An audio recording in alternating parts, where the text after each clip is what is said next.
It can capture the sound. Yeah. Okay. So hi everybody. I know some people here, and I see some faces that are not familiar to me. I work at Wayne State in the adult cystic fibrosis clinic there. We have a big active program, and when our patients get really ill, you guys see them with transplant. I put the pictures up here. The first one on the left is from medieval times, but I put these pictures up here just to highlight the fact that cystic fibrosis is a disease basically of salt and water. It is not COPD, it is not bronchitis, it's not asthma, it's not pneumonia, it's not interstitial lung disease, it's not anything else. It's its own disease, and it's got unique aspects, including the drugs that we use to treat it. So this is a woe to that child, which when kissed on the forehead tastes salty. He is bewitched and soon must die. And that's the natural history of cystic fibrosis. And at one point, the CF Foundation was trying to get parents to find their children who had cystic fibrosis but hadn't been diagnosed yet. And they had your Kiss Your Baby campaign. And they asked parents to kiss their babies on their forehead and see if they tasted salty, and if so, to bring them to the pediatrician with a query of, is this cystic fibrosis? The glasses over there, the one on the left is the cystic fibrosis airway. The one on the right is a normal person. And the one on the left are, either very mild cystic fibrosis or sometimes diseases that have similarities with the genetics, but that are not CF. So to remind, how many of you guys know something about CF? Really, I mean, besides just hearing the word and babies get it, how many of you feel that you know something about it? Okay. So I'm going to assume the other ones, it's okay to start basic and make sure we're all on the same page. Okay.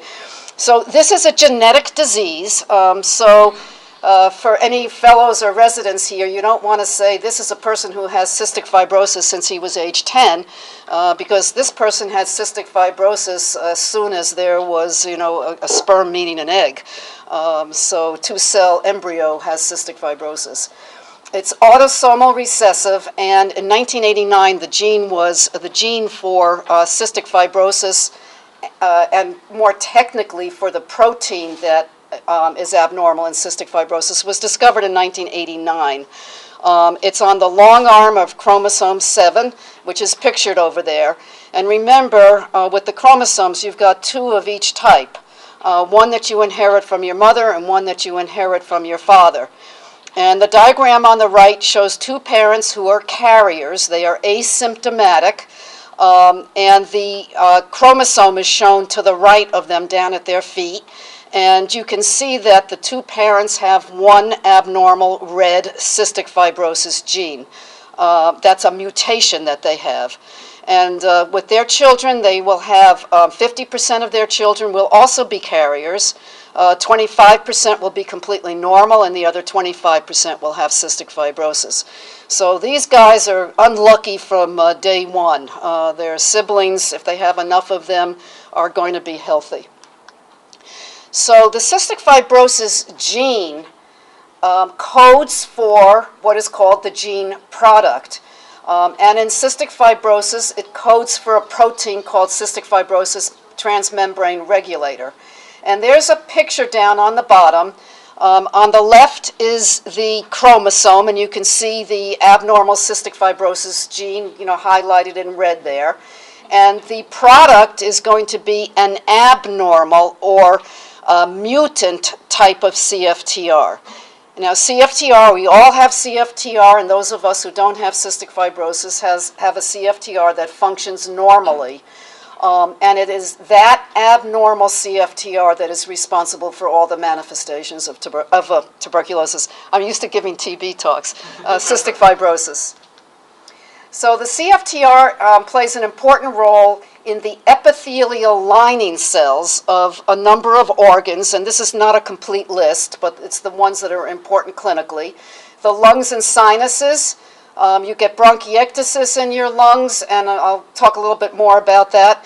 The sinuses already, in most of the typical type of cystic fibrosis patients, the sinuses are not even developed at the time of birth, and they remain underdeveloped, and sometimes people have no frontal sinuses. With the pancreas, the typical patient already has exocrine pancreatic insufficiency. That means that they are not producing digestive enzymes. And later in life, many of them will get diabetes because of the endocrine pancreas.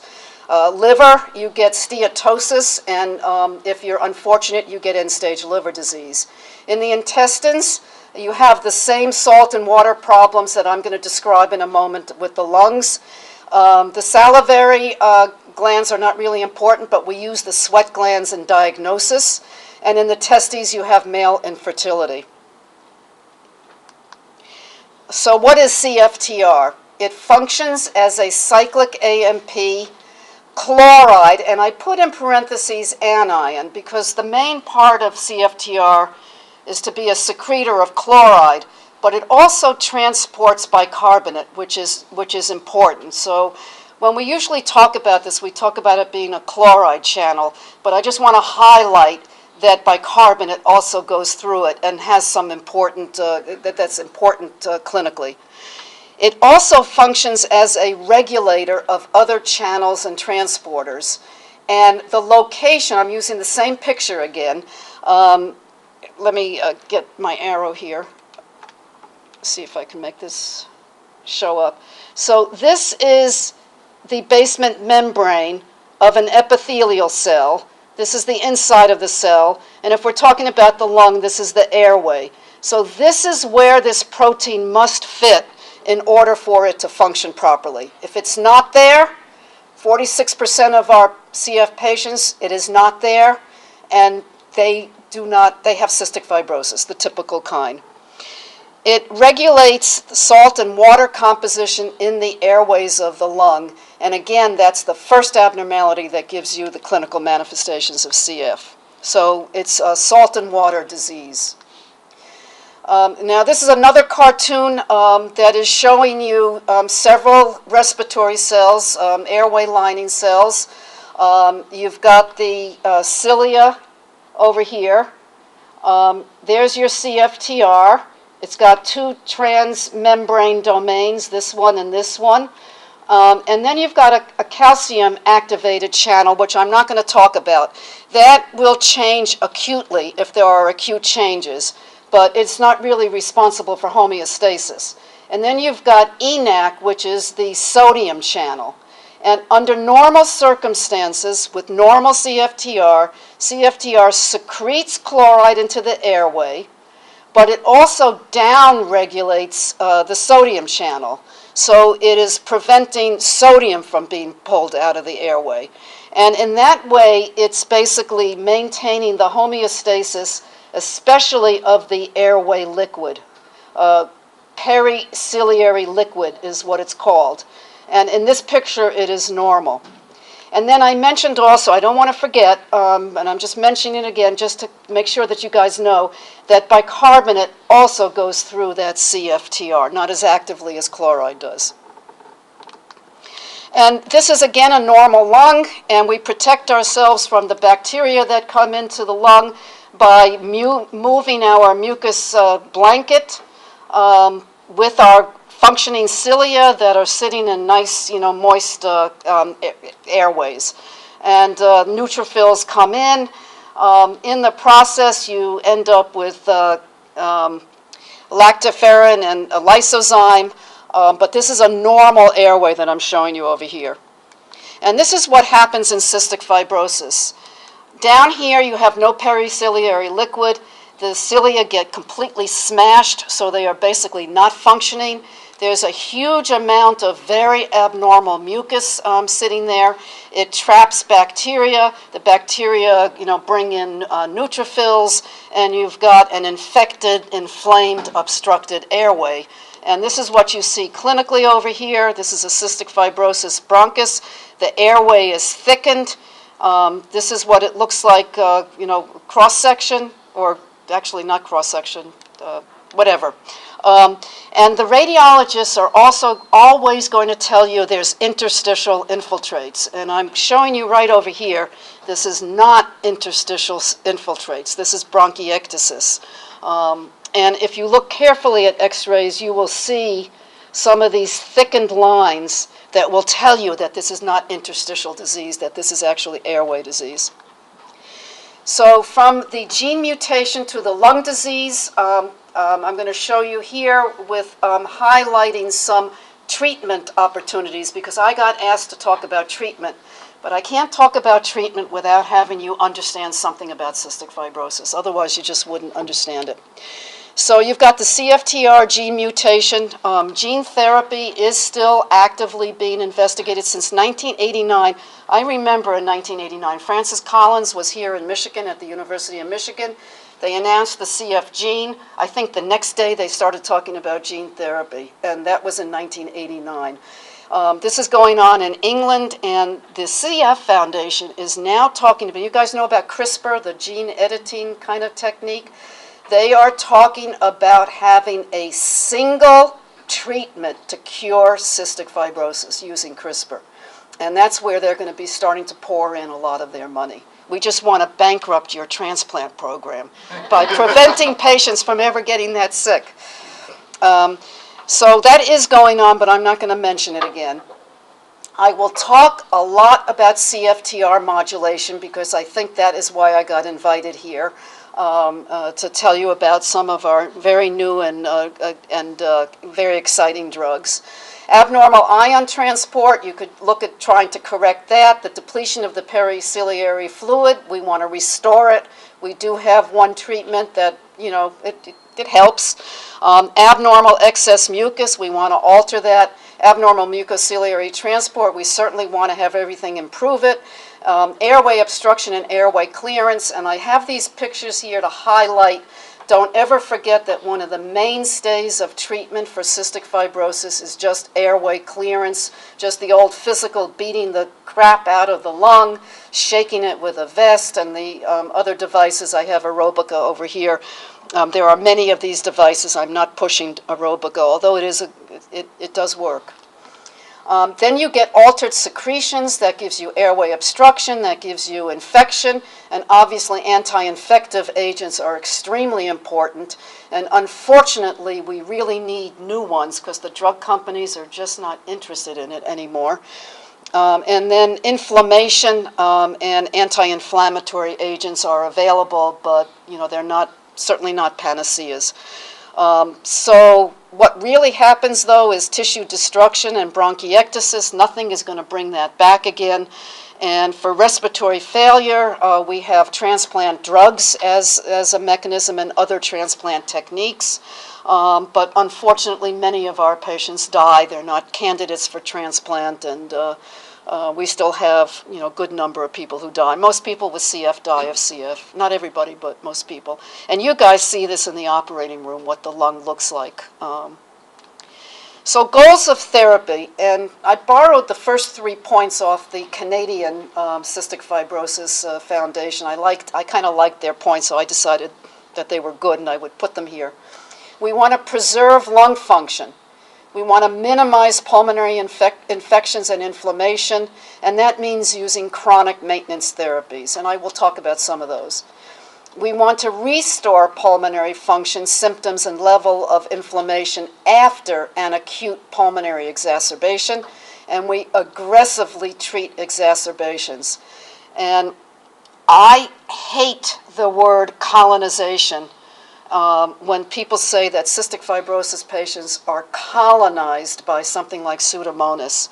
And even cystic fibrosis doctors use that term, but I looked it up in the dictionary. Microbiologically, colonization means that the organism is sitting there, but it's really not doing a whole lot.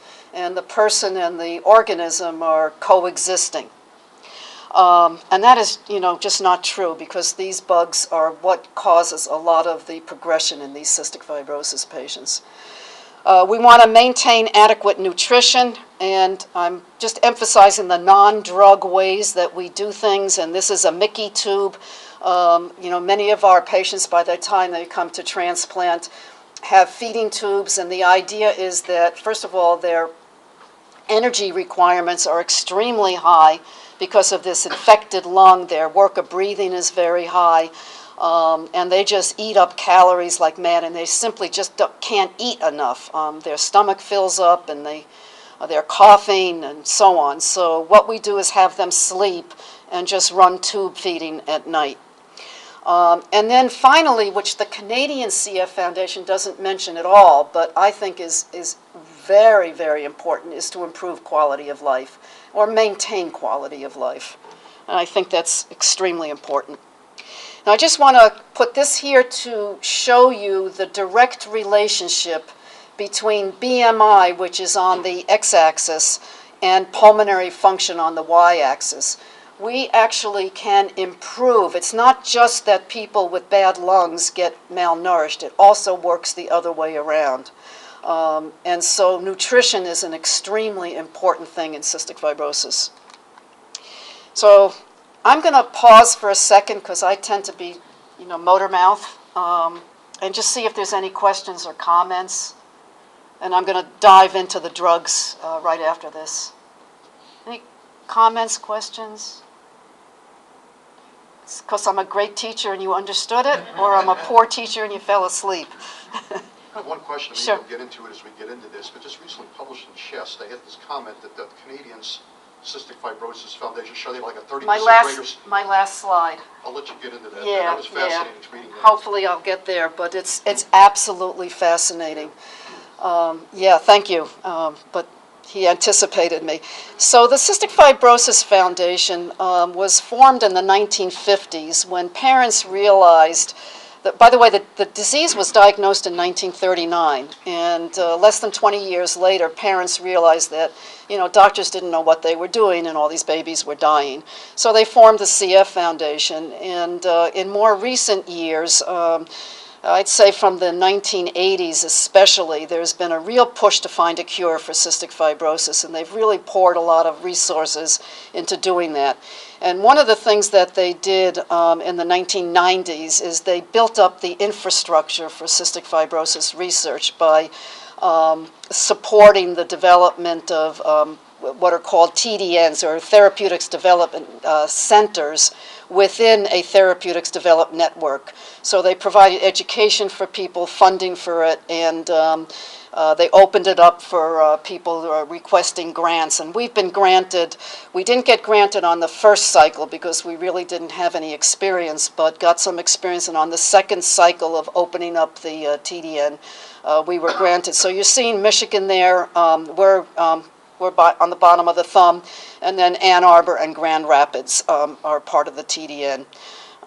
And it's been really wonderful because you have a lot of support, and we can get these patients right away into drug trials. So here's another picture of that cystic fibrosis transmembrane regulator protein, which we call CFTR. And it is sitting there on the basement membrane, and you can see the little purple chlorides, going into the airways. And I have, that I added to this slide, the F508del and the G551D. There are 3 gene types that if I was going to tell a fellow who's going to, take boards, that I would keep in your mind. One of them would be, the most important one is F508del. So 86% of patients with cystic fibrosis have at least 1 copy of that. Remember, you get 1 copy from your mother, 1 copy from your father. And 46% of cystic fibrosis patients in the United States are homozygous. That means they have 2 copies of the F508del. So that's a really important one. And they're showing you there where the abnormality in the protein is. It's that little orangey thing. The G551D is a gating mutation, which I will talk about. And the importance of that is that it is the first mutation that had a CFTR corrector developed and approved as a drug. So that's the one there. And the other one that's not on this slide, but I'll have later, is R117H, because a lot of those patients don't really come to attention as maybe having cystic fibrosis until they're adults. And you're going to still see plenty of those patients. And I've gotten some of my patients, Lisa gave me one, that the liver transplant people sent to her because he was coughing, and she diagnosed him as having R117H and cystic fibrosis. And he's still not transplanted because we're keeping him too healthy. So that's our job. So categories, there are, let me go back here, I missed something. If you look at the bottom, there are over 2,000 CFTR gene mutations that have been identified, but not all cause cystic fibrosis. The latest that I could find as a number was 242 of those cause cystic fibrosis. So you're a drug company, and you want to develop drugs for CF because the Cystic Fibrosis Foundation says we're going to support you, we're going to partner with you, and the NIH says this is an orphan disease, and so we're going to support you also. You don't want to go after 242 different types of cystic fibrosis correctors because CFTR correctors, too many. So they've been categorized into definitely 5 classes, and the class 6 is a little controversial. So let me walk you through this, and I'm going to move over here. So class 1, by the way, in the box are the severe defects. So class 1, there is absolutely no production of useful CFTR, and that's because of stop codons that just prevent any protein from being formed and out. Class 2, which is shown over here, is that F508 del homozygous. That's 46% of our patients are over here. And that little abnormality that I showed you on the previous slide causes that protein to fold abnormally. And it does not get past the endoplasmic reticulum over here because the quality assurance part of our cells basically starts degrading it at that point. And so you've got a functioning protein, but it doesn't get to where it needs to be, so it's useless, and you have typical cystic fibrosis with the class 2 mutations. Class 3 is that G551D that I mentioned, and it is a gating abnormality. It just doesn't respond to ATP and open up the gates so that the chloride can go through. And this is the one where this class now, we do have a drug, and of the CFTR modulators, it's our most effective one. Class 4 is similar, and this is where you've got your R117H. And remember now that I said that this is severe, and these are not quite so severe. So these are the ones that may not have been picked up when they were children, and you were going to see them.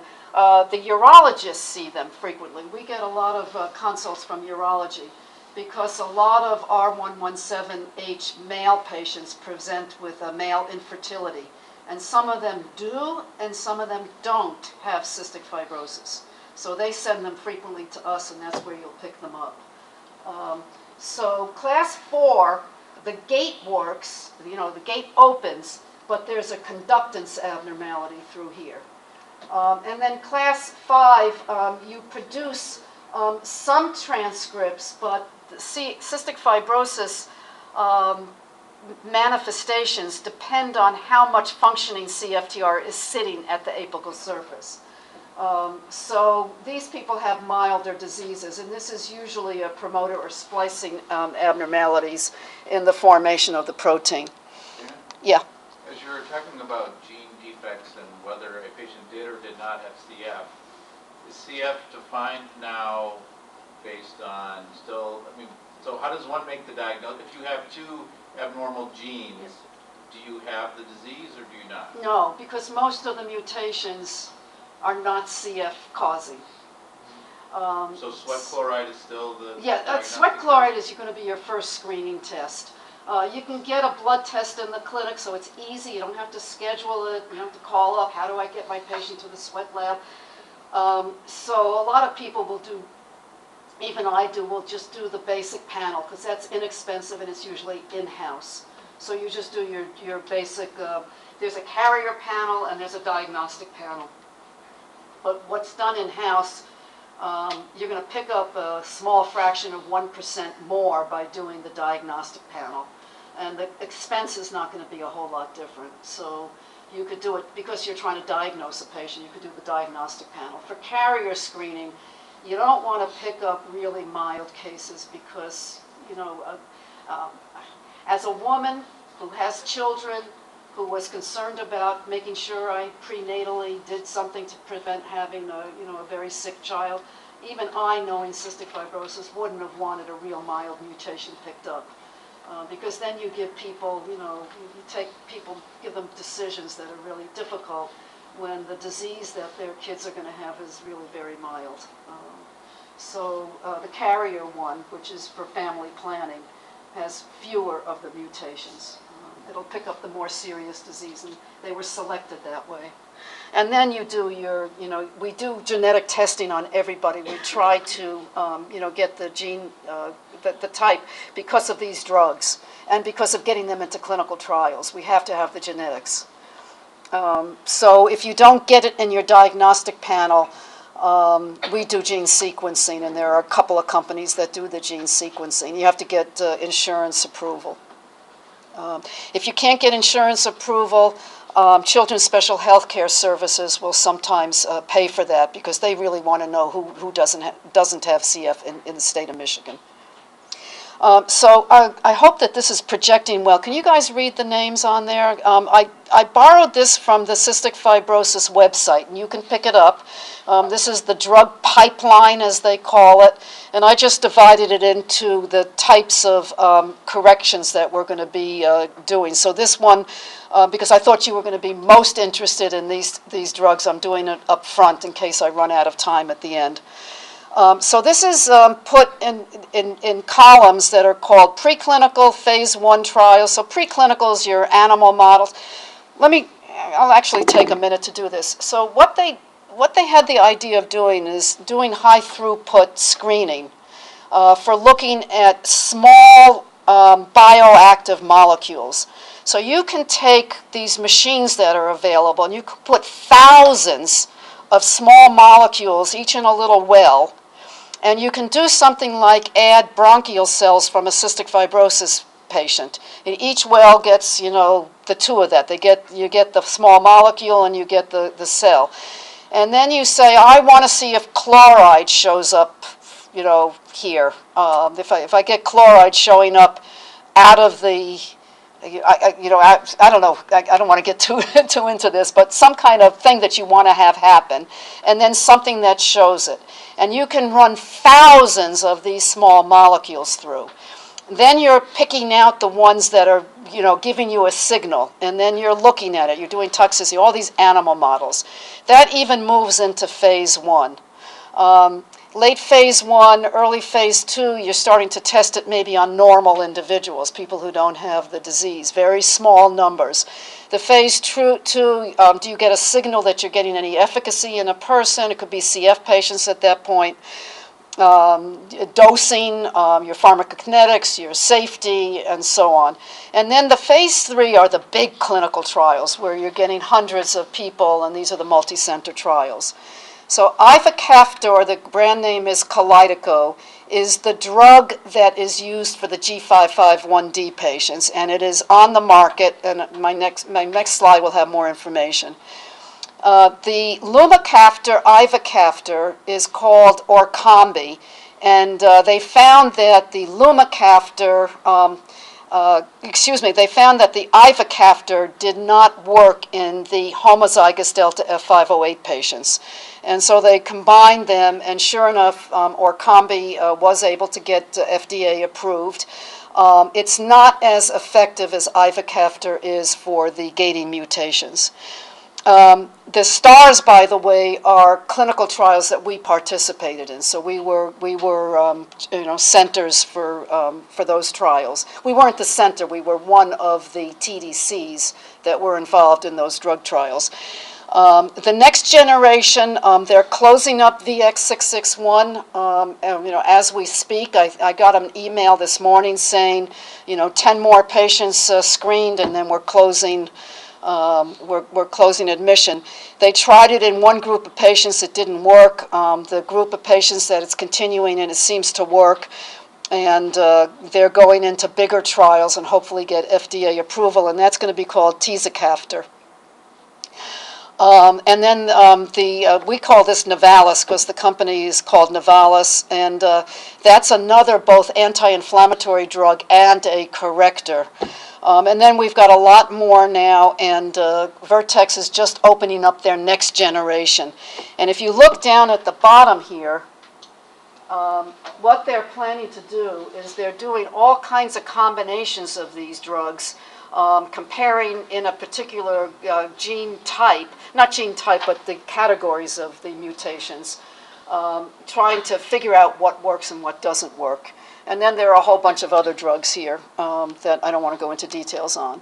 So the CFTR modulators are called either potentiators or correctors. So Cftr, again, is a bioavailable small molecule drug approved in 2012 for use in CF patients with at least one G551D mutation. And they had to be, at that time, 6 or over, but now they're down to age 2 and above. And they've also included 9 other mutations, including the R117H. It turns out that the R117H is both a class 4 and has a little bit of class 3 characteristics. These drugs they increase the flow of ions, including bicarbonate and chloride, through the activated CFTR channels at the cell surface, and it stabilizes the open state or the ungated state of the CFTR. Ivacaftor comes as 150 milligram tablets. You're seeing them there. It's every 12 hours. They must be taken with fat. You guys know that some of your patients don't always do what they're supposed to do. So you say to them, are you taking your Ivacaftor? Oh, I forget the second one. How can you forget the second one? It's a pill. You're saving your life. Well, when I take it, I have to have fat. If I put a candy bar in my pocket, it melts. You know, they have all kinds of reasons. They don't take it because they have to have fat. So you add one more thing and makes them, non-compliant. It doesn't get absorbed without fat. The other problem with it, it's a CYP3A substrate, has multiple very strong drug-drug interactions. And I have seen you guys meaning, patients that I've referred to, Henry Ford, and for some reason, they're getting like an antifungal agent. And, there's a drug-drug interaction there. You got to be careful with these drugs. So if you see them pre-transplant, be very, very careful about drug-drug interactions. I have a patient right now who was on Orkambi, but I'm treating her for Mycobacterium avium complex with rifampin, and I just have to stop the Orkambi. So therapeutic effects in the G551D patients: improved mucociliary clearance as tested by gamma scintigraphy, increased gastrointestinal pH noted in the capsule endoscopy. That means the pancreas, which normally doesn't send any bicarbonate into the gut, is now able to do so. So the pH has actually changed because the pancreas can now transport a little bit of chloride. The other thing is that the wall of the bowel has CFTR in it, and it's moving more chloride into the gut. There was a 4 to 6% improvement in FEV1 and a 2 to 4 kilogram weight gain, reduced need for IV antibiotics, some clearing of Pseudomonas aeruginosa, and positive effects on diabetes. Again, the pancreas is doing something better than it was. Hepatic steatosis and small airway mucus plugging, all improved with Ivacaftor. So any questions about Ivacaftor? Anything that's clinically useful that I didn't go over? What time frame is that improvement in the FEV1 and the weight? What time frame is that over? These drugs start working immediately. We can give the patient a drug. Sometimes we can tell if they're on placebo or a drug. We can tell that they're on drug. Because in the clinic, we have a research room. When we give them the medicine there, and some of them will immediately start to cough and cough up phlegm. Immediately.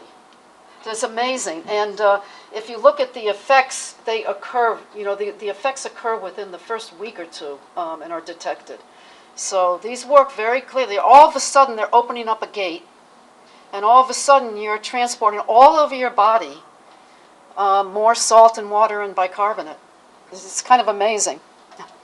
So the CFT modulators that are called correctors, so the reason that that's a potentiator is because it makes the protein work better. You had a question? Yeah, I just wanted to know what side effects of these medications have.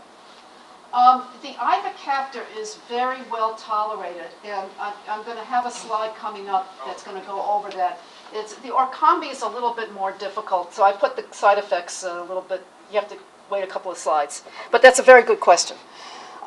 So these are called correctors, where I told you that the F508del homozygous patients, the protein folds abnormally.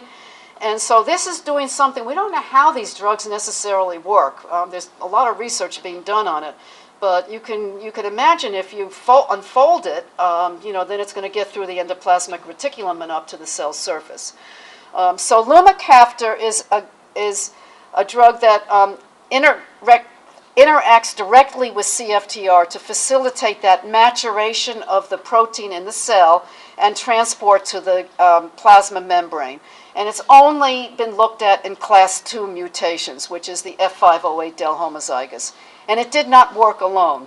So they put it together with Ivacaftor, and lo and behold, that did work, and it was named Orkambi, and it was approved by the FDA in 2015, only in that group of patients. And that age has gone down also to 2. And they had a more modest improvement in FEV1, and there was some discussion at the FDA level and at the committees that make recommendations to the FDA, because this drug is incredibly, each pill is worth like $1,000. It's really expensive. And they said, well, this is really modest improvement. And the CF community said this is a disease that has a relentless decline in FEV1 over a lifetime.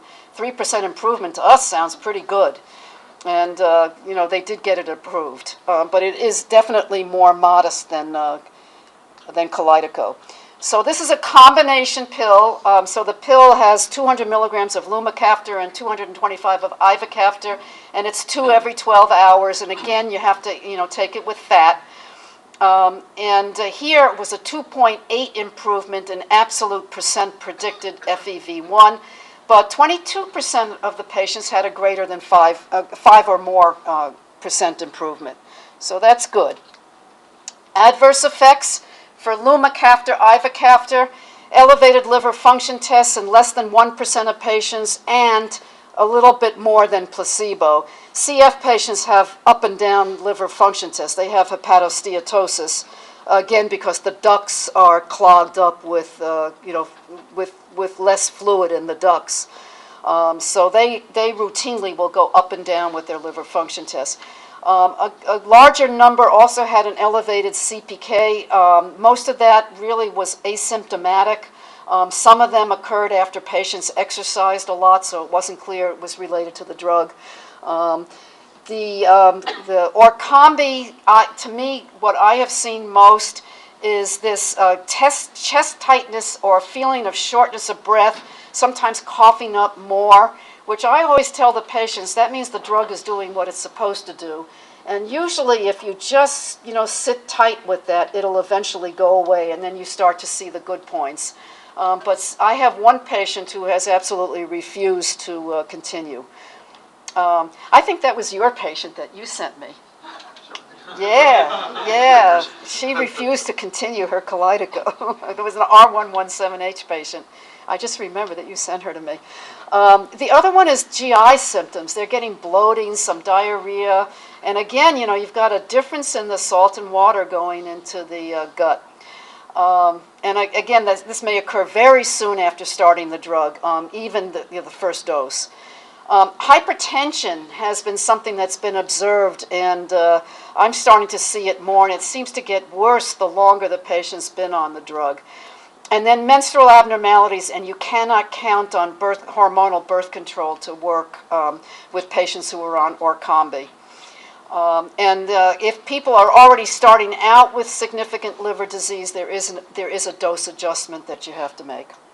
So I hope that answers the questions about the side effects. Yeah. Enrique, treatment make them fertile? If the men are infertile, Because of CF, if they take this medication, would that theoretically allow? no, you know, the infertility in men is like the sinuses. The vas deferens does not form. So you can think of CF infertile men as having a vasectomy. And they are very successful with intracytoplasmic sperm injection and in vitro fertilization. Very successful. So they, you know, if they have the money, and they can do that. So the initial Orkambi trial just recruited patients with a certain FEV1. I think it was more than I'm sorry. the Orkambi trial. They recruited patients with FEV1. I think it was 40 to 60% predicted. I think it was 70%. Yeah. So, any experience with the patients that have a lower lung function? What has been your experience? You just discharged a patient yesterday from the transplant unit. Came to us from Beaumont Hospital.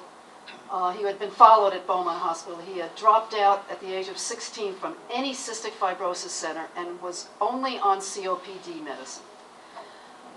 Came to us with a PCO2 of 144 and absolutely cachectic, emaciated. And he was treated with Orkambi. And we got his FEV1 was down to 14% of predicted. That's how sick he was. When he was transplanted, he was about up to 27% of predicted. And, you know, it was very scary for us because I know that some people, the way I think of it, it's very simplistic, and it may not be true, but I think of a dry lung suddenly getting very wet.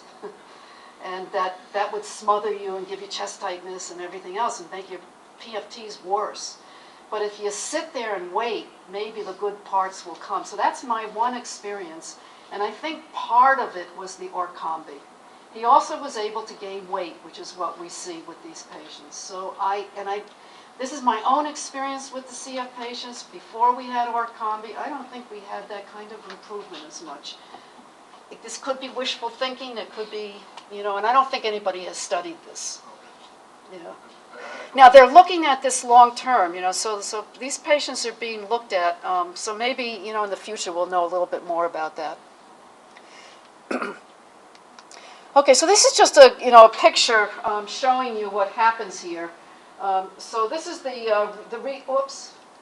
this is the research name of the Orkambi, or Lumacaftor ivacaftor, and this is the airway opened. And this is the CFTR over here.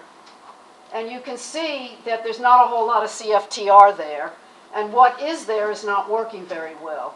So you give that person a potentiator, and maybe this one works better, but you also bring up a whole lot more. And that's the way they think that the Orkambi works. And then with the ivacaftor, they're already, the CFTR is already there, and now they're producing a whole lot more chloride in the airway. So that's the difference again between the potentiators, which increase opening or gaining of the channels, and the corrector, increase the number and function of the CFTR. So mucociliary clearance, there are two drugs that are, hypertonic saline. The insurance companies say to us, well, the FDA didn't approve this. And I said, the FDA is never going to approve salt water because all it is 7% salt water, 7% sodium. So, it's not going to happen, but it is definitely available to patients, and even the insurance companies, I think, have been convinced. You can see, I'll go over those two in a little detail. Inhaled mannitol, which is called bronchosol, has been being studied for a really long time, and every time I see the pipeline, it's still in phase 3 trials, so I don't know what's happening there. The oligo-G, I think, was not put here in the right place because that interferes with the Pseudomonas biofilm. I'm not sure why it's there. The VX371 is being looked at right now. That first trial, a relatively big phase 2 trial is over. And this is an ENaC inhibitor, so it keeps that channel from pulling sodium out of the airway. hopefully keeping more fluid in. And it's been looked at with Orkambi and without Orkambi. So it's been looked at two ways. There were 4 arms to that study. So Pulmozyme or Dornase alpha is, as far as I know, only been found to be effective in cystic fibrosis. I know people do crazy things like put them into pleural effusions and stuff like that. But the background is that that the neutrophil release DNA and F-actin that is produced in the CF airway increase viscoelasticity and adhesiveness of the sputum. And this is just a recombinant human DNase. So it's just a normal thing in our body that we're just producing, with recombinant technique. And it breaks down extracellular DNA, and it transforms the sputum. So you've got this came out at the same time as Nancy Reagan, your brain on drugs. They had that ad. So the A is the sputum without Pulmozyme, and the B is the sputum with the Pulmozyme. And it was approved in 1993. And we still use it. So it's a routine CF drug. You're not going to see that in non-CF people. It's 2.5 milligrams nebulized daily. I have seen orders for every 6 hours. It's an expensive drug, and the trials never showed that 2 times worked any better than 1 time. So this is not albuterol. It's not a breathing treatment. And it's very well tolerated. I can't even come up with a side effect. Hypertonic saline, the usual dose is 4 milliliters of 7% saline nebulized twice a day. You can get 4% and 3% saline. Some patients say they like it, so we allow them to do it. The order of the drugs is very important, so this should be given after albuterol to prevent some bronchospasm and before the alpha dornase, so that you don't denature the alpha dornase. So the order of nebulized treatments is very important. And this is just some of the slides, actually one of the slides that shows the saline versus placebo, and it gives you the reference. So the first one, the darker bars are the drug, and it's absolute change from baseline in forced vital capacity, and on the bottom, FEV1. And you can see, and there was a statistically significant change. And there have been several drug trials of this that have basically shown the same thing. And then this is very typical drug trial results for cystic fibrosis. This is what we're looking for, change in FEV1.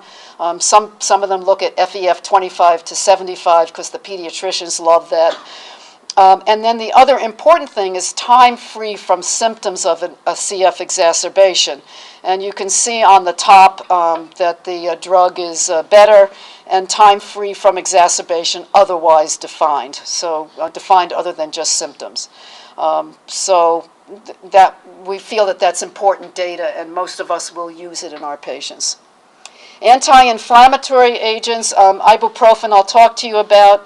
The Celtaxis drug is ongoing trials right now, and I think they're going to be stopping enrollment pretty soon. We may enroll 1 more patient, but that's about it. And so that's going to close soon, and we'll get some data. That's a phase 2 trial. And I really don't know much about the other drugs here. So high-dose Motrin. So ibuprofen inhibits neutrophil migration and release of lysosomal enzymes. And that activity, the scientists say, should help in cystic fibrosis. Now, to get that effect, you really have to have high doses. And obviously, you don't want to kill a patient or a patient's kidneys by giving too high doses. So we do, it's 6 blood draws within a few hours. We start with the patient not taking any ibuprofen for a few days, and they come in NPO. We estimate their dose based on their weight.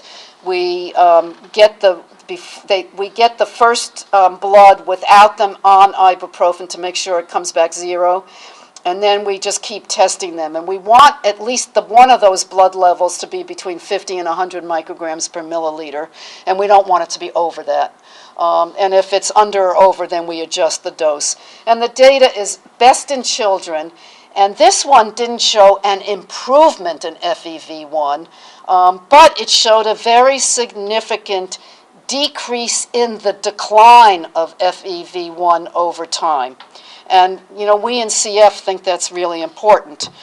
So this is a slide that I borrowed from Dr. Constant. He's at Cleveland Clinic, Rainbow Babies, and is very interested in these anti-inflammatory drugs. And this is completely his slide. And if you looked at all subjects, and you're going down now, so this is the rate of decline of FEV1. So the red, which is the placebo, is going down a whole lot more than the blue, which is the ibuprofen. And in the children, the data is even better.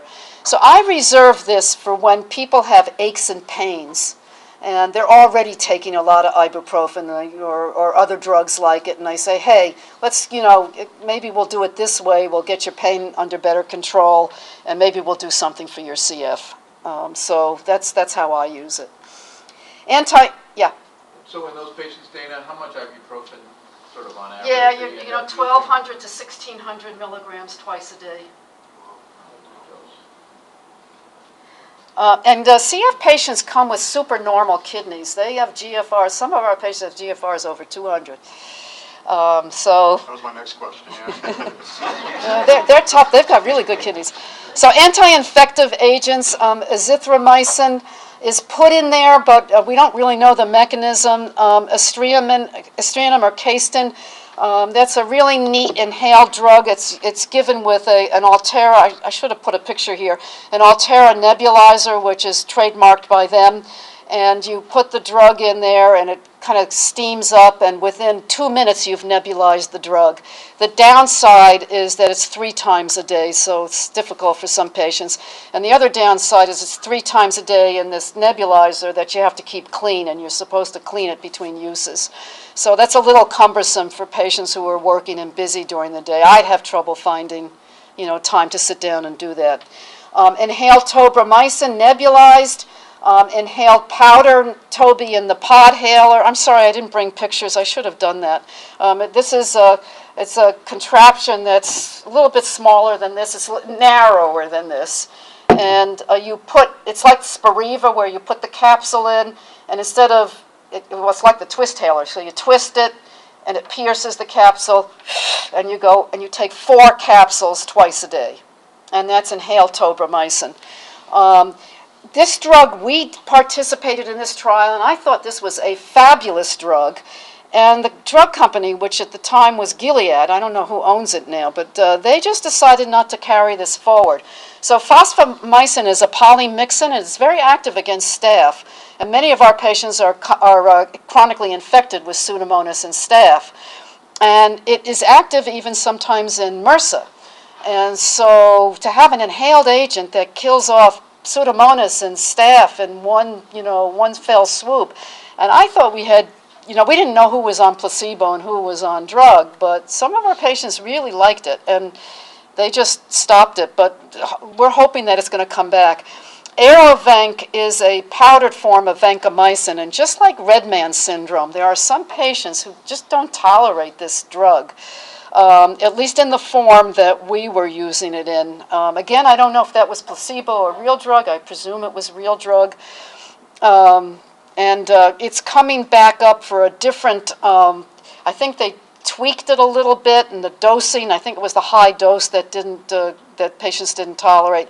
And I think they're coming back with another version of that coming up soon.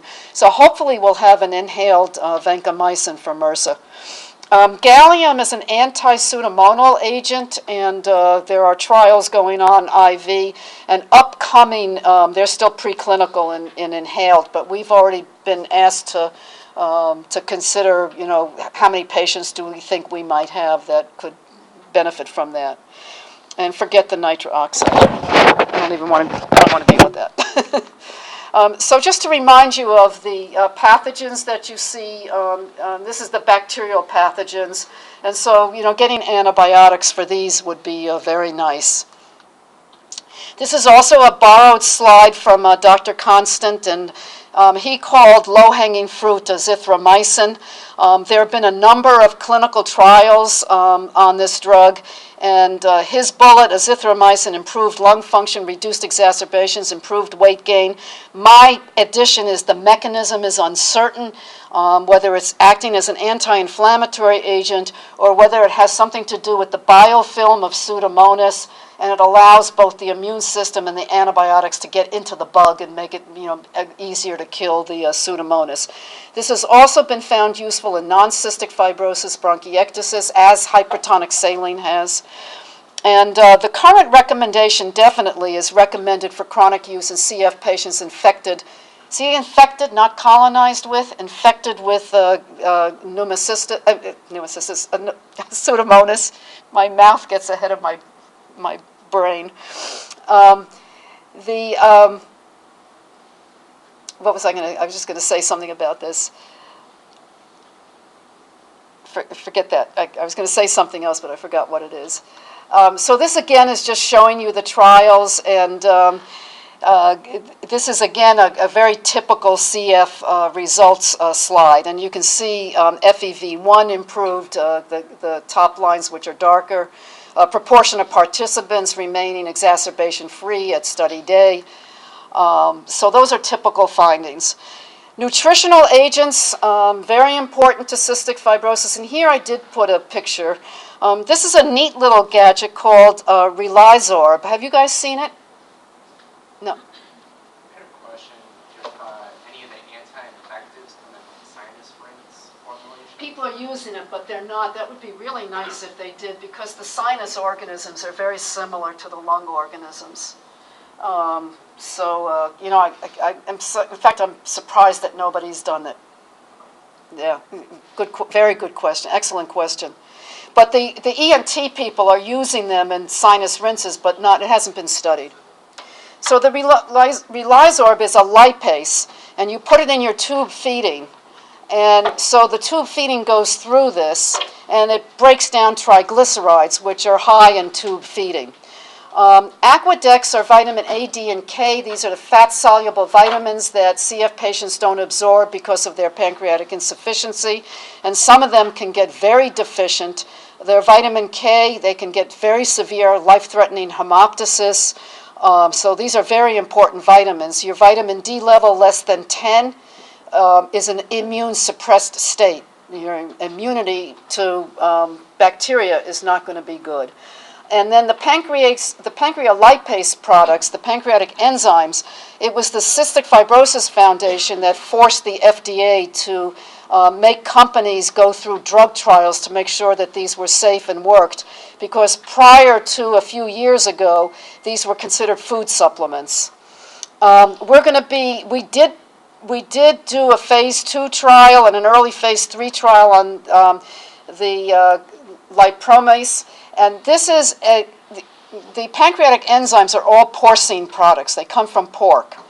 And this is one that is synthetic. And with the pork products, you have to go 3 or 4 with meals, 1 or 2 with snacks. But with the liprotamase, it's only 1 capsule, sometimes 2 capsules, so it's much easier for them. And I'm not going to mention glutathione. And I'm not going to go over any more. I was going to go through some of the manifestations and the other, the other drugs that we are routinely using, but I don't have time to do that. You can invite me back again. And the last slide that I did want to just very quickly go through, this has been in the press. The New York Times had it under their health section, that Canadian CF patients live 10 years longer than United States CF patients. We have the greatest healthcare system in the world, and that is false news. Not the 10-year difference, but we've been getting told something over and over and over again. It's really nice when you can be very rich and get, really specialized care, transplant, things like that. You don't have to be rich, but, our patients can get that. But we have so many patients who have no health care. And the same thing is true for our CF patients. These insurance companies, they will delay. You have to get this paper, you have to get this paper, you have to get this paper. When every pill costs $1,000, it means something to our patients. So the CF Foundation has gone to Washington. They are doing, they're basically, this data is such good data that when you give a population reliable health care, they do better. And we all know that. I mean, it's just elementary, right? My politics are not on my sleeve. So, any questions? Yeah. Patients, adult patients with chronic infection